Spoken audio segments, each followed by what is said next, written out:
Olá pessoal, boa noite. Estamos aqui para fazer mais um vídeo hoje para falar sobre energias do Brasil, né? Estou fazendo agora esses vídeos gravados enquanto eu estou viajando, estou fora, né? Mas deixo aí os vídeos nas segundas e nas quartas para a gente manter aí a nossa programação normal, nossa frequência normal de 2 vídeos por semana. Bom, Energias do Brasil, uma empresa muito tranquila, né? Que muita gente aí já tinha pedido para a gente fazer. Eu fiz no primeiro trimestre da Engie, talvez seja a mais conhecida aí do setor elétrico há mais tempo, né? Mas a Energias do Brasil é uma empresa bem interessante também. Vocês vão ver que ela é bem tranquila para o longo prazo, ela é bem completa, atua, né, nas 3 fases do setor elétrico, tanto na geração, quanto na transmissão, quanto na distribuição. E ela apresenta resultados muito bons. Tá certo? Então vamos dar uma olhada aqui no resultado aí do segundo trimestre de 2019. Só lembrando aí que os nossos vídeos eles têm um caráter apenas educacional, né, da gente discutir aí, estudar os resultados, e não é de forma alguma nenhuma indicação nem de compra nem de venda. Isso fica a cargo aí de cada investidor. A gente está aqui é para discutir, debater ou passar minha visão, vocês darem a opinião de vocês sobre os resultados. Então é isso aí, esse trimestre eles colocaram uma arte nova aí, novas cores, né? No balanço, você vê com uma empresa já maiorzinha, 11,5 bi, valor de mercado importante. Tá, lucro líquido, a gente vai ver que teve uma quedinha pequena, mas a gente já vê o porquê. Então vamos começar vendo aqui a mensagem do presidente. Eles até fizeram um vídeo, achei bem legal. Tem um videozinho aí, vocês dão uma procurada do presidente aí da EDP comentando. Eu só não entendo nada, né? Porque eles são de Portugal, eu não entendo nada que o cara fala, mas é bem interessante aí eles fazendo o vídeo. Quando eu escuto o call da Energias do Brasil, putz, é ele e o cara da RI, os dois portugueses lá, eu entendo um menos que o outro. Mas beleza, né? A gente faz um sacrifício. Então, o primeiro trimestre de 2019, marcado pela consistência de resultados, trabalho contínuo, fechamos com EBITDA de 1,3 bi, lucro de quase 500 milhões, né, crescendo 1,6% e 10% ano contra ano. Né? Então, a gente vê que a empresa vai crescendo aí no longo prazo, né, de uma forma sustentável. No segundo trimestre, umas atividades importantes, eles adquiriram um lote de transmissão, esse lote Q, né, que fica em Santa Catarina e Rio Grande do Sul. Então, Energias do Brasil, ela sempre não, né, mas ela era mais focada tanto em geração quanto em distribuição. Eram as duas grandes áreas da empresa. E agora eles estão entrando forte na transmissão, né? Então, eles já tinham várias concessões, compraram mais uma, né, e estão correndo atrás de ativos de transmissão, né? Então, ó, demonstra o empenho da companhia, torna esse novo negócio com retornos atrativos acima da média do mercado. Então, é isso que eles estão buscando retorno para os seus acionistas. Outro destaque no trimestre foi a divulgação de números preliminares de revisão da EDP Espírito Santo. Isso aqui é revisão tarifária, né? Então, tanto a Espírito Santo quanto a de São Paulo, que é onde eles têm distribuição, eles estão no meio de processo de revisão tarifária, que quando sair vai vir, né, retorno para a empresa, ela vai ter um aumento de receita vindo desse aumento de tarifa. Então, a Energias do Brasil, ela tem alguns drivers aí de crescimento, né? Um de curto prazo é esse das tarifas, que assim que aumentar a empresa já vai receitar mais. E tem um outro aí de mais longo prazo, que são esses ativos de transmissão, que a hora que eles entrarem em operação, a empresa vai passar a incorporar essa receita desses ativos. Então, a gente vê que a Energias do Brasil, ela tem um perfil de crescimento, né? Não vou, talvez menos que da Engie, mas é uma empresa que está sempre buscando novos ativos e ela tem uma perspectiva real aí de aumentar a receita dela num futuro próximo. Em transmissão, o avanço nas obras segue dentro do cronograma, né, já foram desembolsados 1 bilhão aí 1 bilhão em custo, né, de construção, que já é 30% do que ela tem para gastar. Então, outro ponto importante, ela já está cumprindo boa parte do orçamento, né? Agora falta aí alguma coisa na casa de 2 bi, né? 2 ponto alguma coisa bilhões para gastar. Então, assim, já passou uma parte do investimento e a gente vai ver que a empresa não se endividou nem nada. Então dá para ver que o crescimento está bem sustentável. Em termos operacionais, o volume de energia apresentou um crescimento, energia distribuída, né? Tal, níveis de perdas. Na comercialização e geração, né, que é a parte de geração de energia, teve uma questão sazonal aí, né, de risco hidrológico. Então, o GCF está rebaixado, né, o de garantia física, e por conta da sazonalização da empresa veio um resultado um pouquinho mais fraco nesse segundo trimestre, né? Mas é bem tranquilo, nada do que possa assustar o acionista. Né? Controle de custo continua bem, está crescendo os PMSO, que é gasto pessoal, material, não lembro agora de cabeça, mas serviços e outros. Mas está crescendo custos abaixo da inflação. A otimização de estrutura de capital, a empresa está com 2 vezes dívida líquida e EBITDA, então está com um grau de alavancagem bem confortável para uma empresa elétrica, né? Então tem uma avaliação de crédito, transição energética no setor, eles têm lá Smart Grid, geração solar distribuída e tudo mais. Compromissos acionistas. Então a gente vê fundamentos muito bons para a EDP, né? Ela teve um resultado na parte de geração de energia hidrelétrica mais fraco, mas é uma questão sazonal. Mas em relação à distribuição tem uma perspectiva boa de tarifa e de transmissão dos ativos entrarem em operação. Então, que a gente vê os destaques do período de resultado, né? Houve uma quedinha aí na receita, pelo que eu já comentei. A gente vê que os gastos, né, que esse PMSO caíram também, então a empresa mesmo com queda de receita, ela se segura, ela se defende bem, reduzindo o custo. O resultado foi um EBITDA assim, né, um pouquinho menor, mas tranquilo. Se fosse ajustar para alguns efeitos não recorrentes, de ativo financeiro e tudo mais, até teria uma alta no EBITDA, ou seja, resultado muito bom. E o lucro líquido aí vem um pouquinho mais baixo, mas de novo, se considerar esse ajuste, teria vindo mais alto que o ano passado. Ou seja, resultado muito bom, né, diante aí do cenário de queda de receita.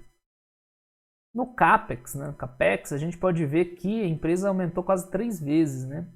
Está gastando bastante, mas isso já era esperado, é decorrente dos investimentos em transmissão, que ela já começou a fazer aí um volume grande de investimento. Isso, na verdade, é até bom, porque significa que os projetos estão andando bem. Né? Então, um projeto de transmissão, quanto mais rápido a empresa construir e botar em operação, melhor é o retorno, né? Porque o retorno é calculado na data prevista de entrega. Então, se ela entregar antes, melhor. E se a empresa já começou a gastar pesado, quer dizer que já está num ponto adiantado, porque os custos mesmo vêm mais para o final da obra. Né? Dívida líquida aumentou um pouquinho, normal, mas aumentou bem pouco, 4%. Dentro desse cenário de aumento de CAPEX de 3 vezes, né? Tá bem tranquilo. Então a gente vê números muito bons, né? Bem tranquilo. A gente vai ver mais detalhes aí, mas a pessoa que é sócio da Energias do Brasil poderia só olhar esse resumo aqui e jogar, tá muito bom, olhe no próximo trimestre. Mas a gente gosta de olhar tudo aqui. Então eles tiveram também um valor, o julgamento da ação da exclusão do ICMS da base de cálculo de PIS/COFINS, que é uma coisa recorrente, está aparecendo em todas as empresas aí. Então eles ganharam aqui, eles vão reaver um valor de 700 milhões, um valor bem alto. Então, logo mais deve aparecer no balanço dela aí um não recorrente bem grande aí desse crédito tributário, uma notícia boa, né? Em deferimento de OPA, essa aqui é da controladora dela, né, Energia de Portugal, que os chineses estavam querendo comprar, mas não rolou, né? Tranquilo. A gente só monitora.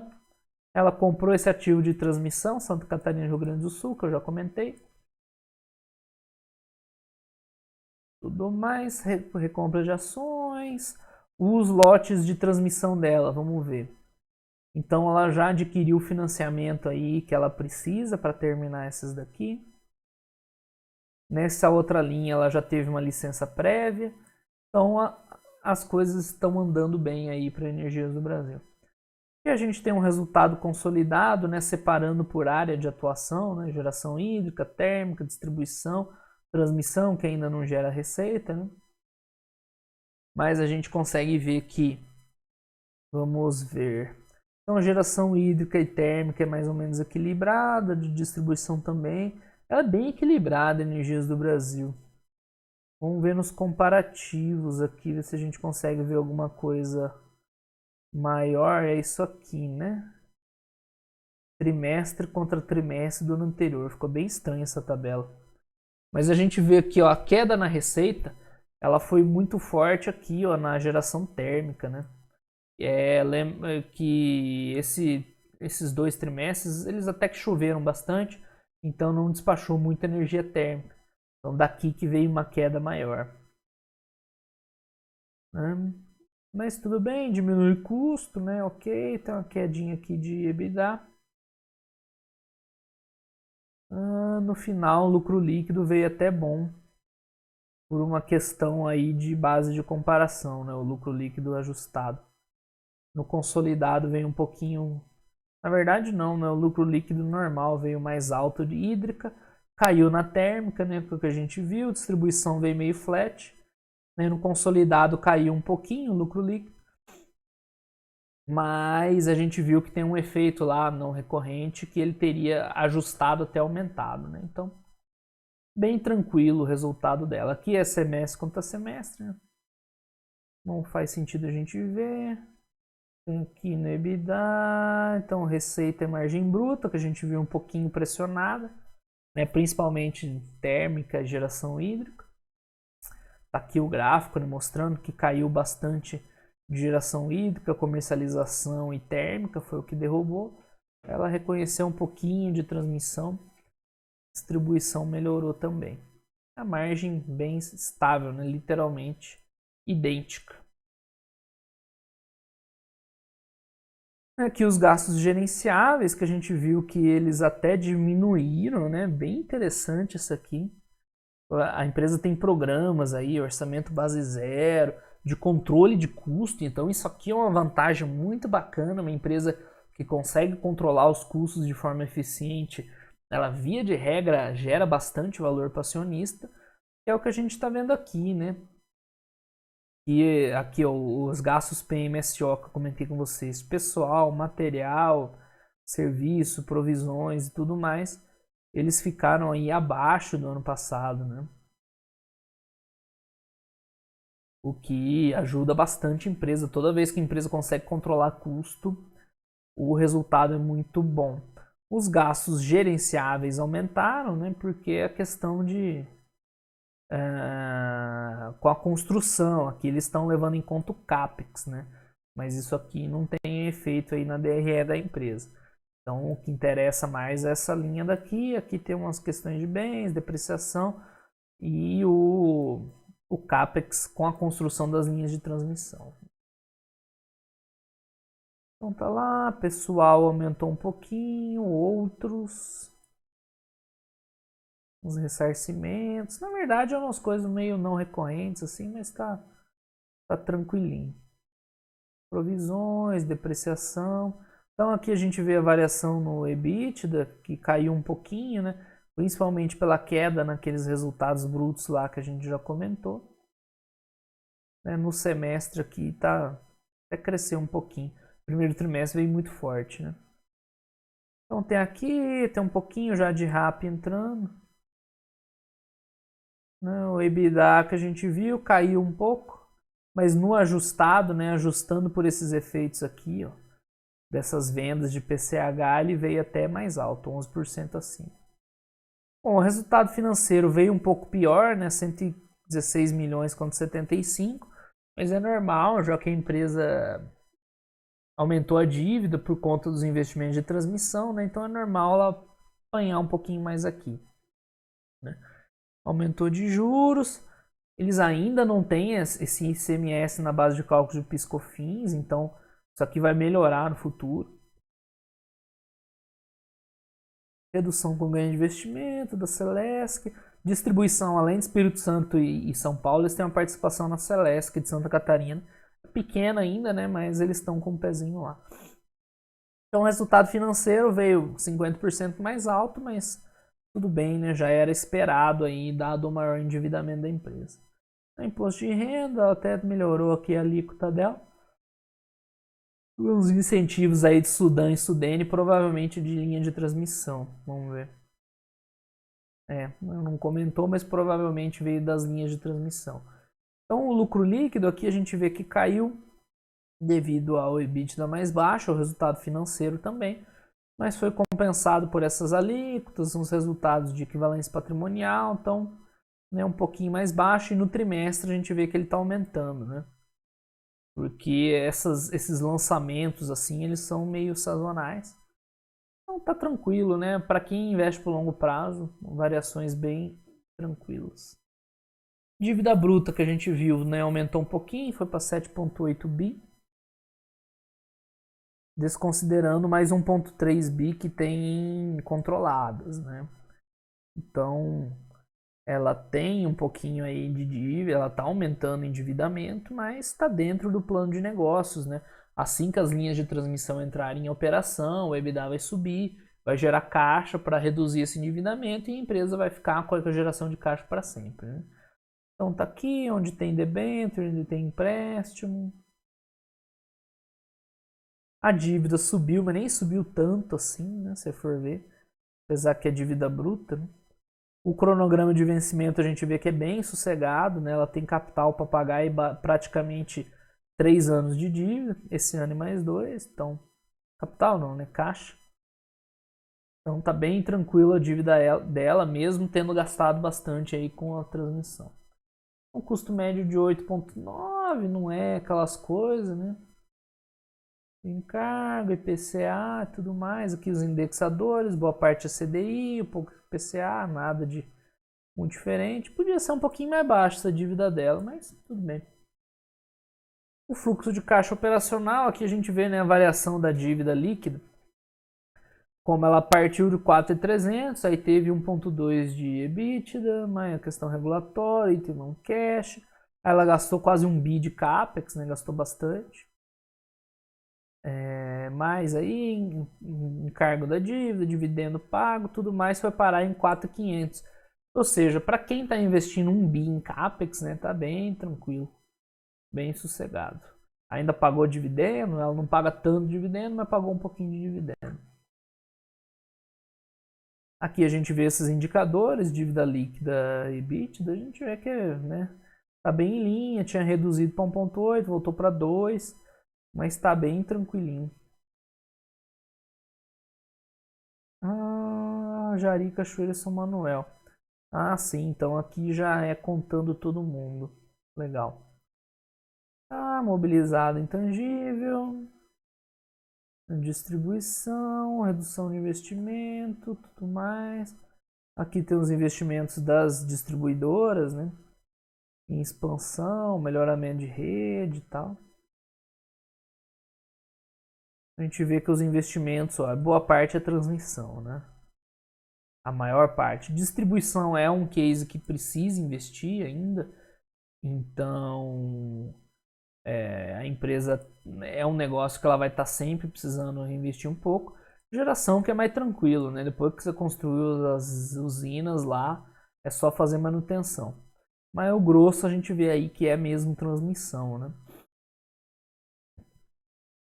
Desempenho do segmento. Aqui a gente tem separado, né? Por distribuição, ano contra ano.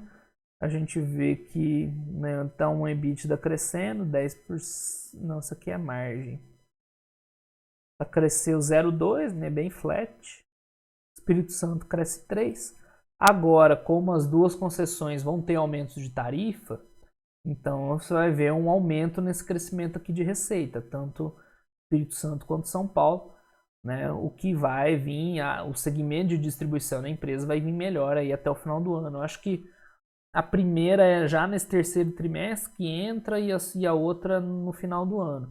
Então a gente vai ver em um resultado relevante um aumento do resultado de distribuição. Aqui é por semestre, né? Mais ou menos a mesma coisa, exatamente a mesma coisa. A margem EBITDA. Não, na verdade não, desculpa, é 1,6, não 1,3. Mas enfim, a gente vê que no semestre, o primeiro semestre é um pouquinho melhor, né? Então, as receitas, ok. E a gente vê as tarifas.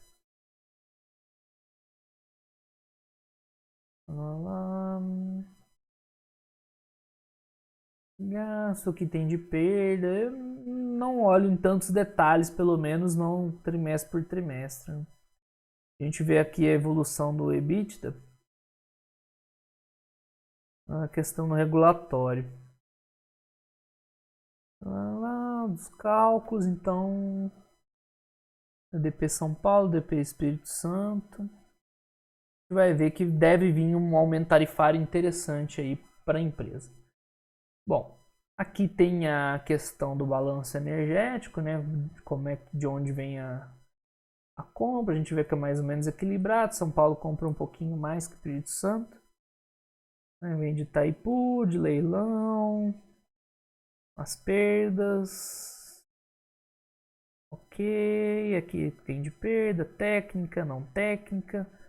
E aí os gatos e tudo mais, né?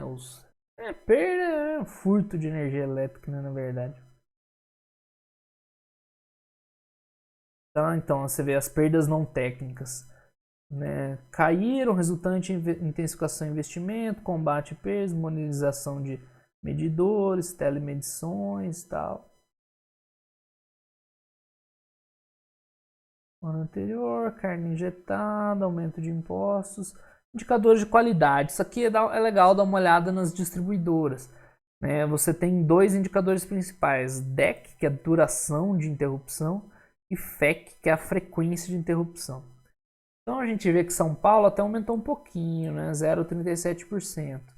Né? O Espírito Santo até também ficou flat a DEC. Vamos ver o que eles comentam. Parando Zelatel. Então ela está dizendo que como choveu muito nos primeiros trimestres, impactou a DEC, né? Que é a duração das interrupções. Provavelmente chuva, queda de árvores, esse tipo de coisa, tem interrupção no serviço. Ficou ligeiramente acima do regulatório, a empresa espera atingir o patamar regulatório até o final do ano. Então ela está falando que foi um aumento pontual que ela espera resolver, vamos ver. Aqui tem uns projetos que ela está trabalhando.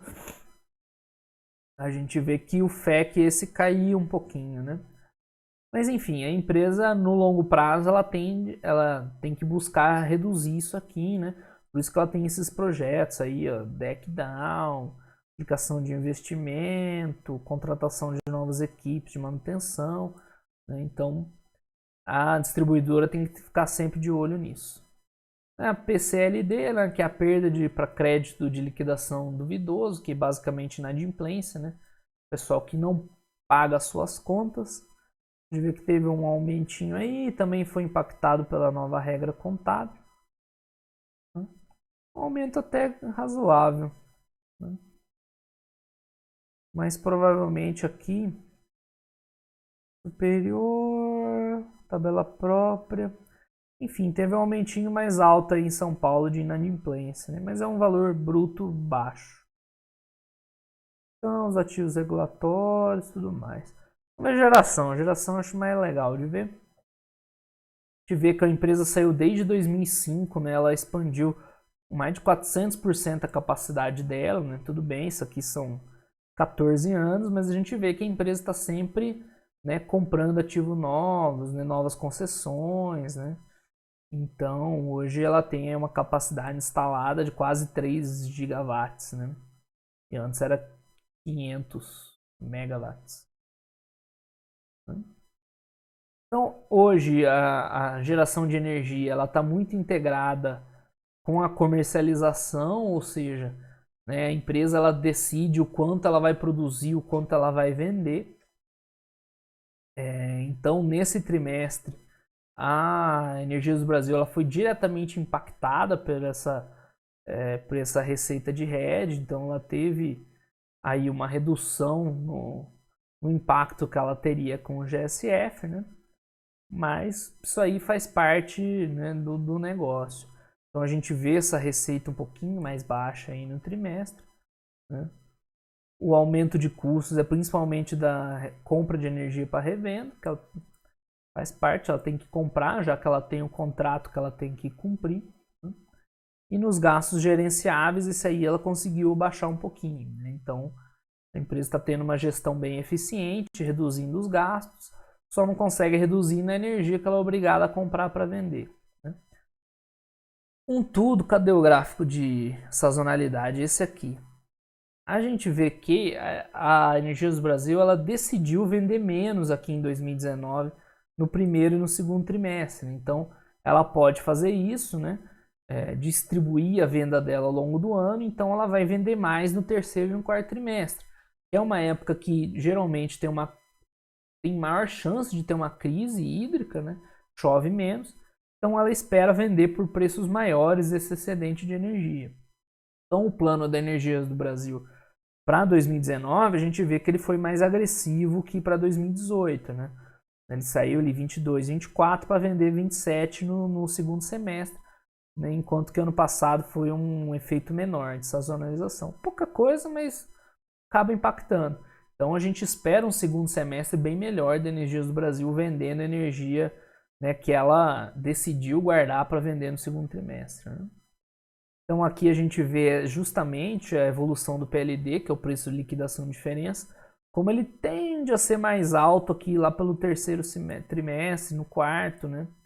Aqui a gente viu que o quarto até foi bom, mas né, ela espera que seja melhor ainda, ou né, que o preço seja mais alto ainda esse ano para ela vender mais na hora que o preço está melhor, né? Tem lá o GSF no primeiro trimestre foi bom, mas ele voltou a ficar rebaixado. E é isso aí. Então aqui tem uns projetos que não estão consolidados no balanço, né? No Jari, que entra como equivalência patrimonial. Que ela explica aí direitinho, Cachoeira Caldeirão, São Manuel. Vamos ver se dá lucro isso aí. Eu acho que uns ainda dão prejuízo. Jari dá lucro. Cachoeira Caldeirão ainda dá prejuízo. Dá prejuízo porque ó, tem resultado financeiro pesado, né? Então a empresa tem 16 milhões de receita, sobra 13, né? Com os custos 11, mas ela paga bastante resultado financeiro, né?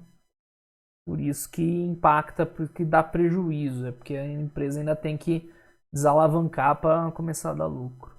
São Manuel também, mesma coisa, ainda dá prejuízo. A geração térmica, que a gente já viu que reduziu um pouco, né? Reduziu tanto a receita quanto os gastos, né? Mas no final dilui menos os custos, né? Vem um resultado um pouquinho pior, 17% pior. Né? De novo, é decorrência direta das chuvas, né? Choveu menos, ou melhor, choveu mais, então precisou, né, mandar menos nas térmicas, logo, né, é menos lucrativo. Então, revisão, feed dos gastos, os gastos gerenciáveis, receita reduziu, né, redução do despacho da ANS. Ok, P100, né, que é a termoelétrica deles, está com 97% de disponibilidade, muito bom. Né, os comercialização e serviços que tem as duas coisas, né? A primeira parte de comercialização da energia gerada pela empresa, que é mais ou menos o que a gente já viu, e também essa parte de serviços que tem essa energia distribuída, grid, né, e tudo mais, energia solar. Então entra tudo nesse item aqui. A gente vê que ainda não dá lucro, né, esse segmento de energia distribuída, né? Mas é pouquinho, é coisa de 1 milhão aí. Para empresa grande, vale a pena a empresa tocar um projeto aí que não dá tanto lucro, né? Para estar na frente, caso isso no futuro seja um ativo importante, né? A comercialização, que a gente já falou, da sazonalização, ó, menor volume de energia comercializada e tudo mais. E a grid está aí, ainda está crescendo, né? Então ainda está atingindo a maturidade, né? Por isso que ainda não dá lucro. A transmissão, essa receita que está aqui é a receita de transmissão, né? Ou seja, é contábil, ela vem descontada tudo aqui nos gastos, né? Meio que não faz muito sentido a gente avaliar. Isso aqui contabilmente distorce muito, né? Explica, tal, custo de capital. Então, contabilidade, como eu falei no vídeo da Taesa, contabilidade para esse tipo de coisa aqui, ela bagunça mais do que ajuda, né? Vira uma zona, entra uma receita alta, depois um gasto aqui de construção, ou seja, né? Receita de construção no mesmo valor de receita e custo, enfim.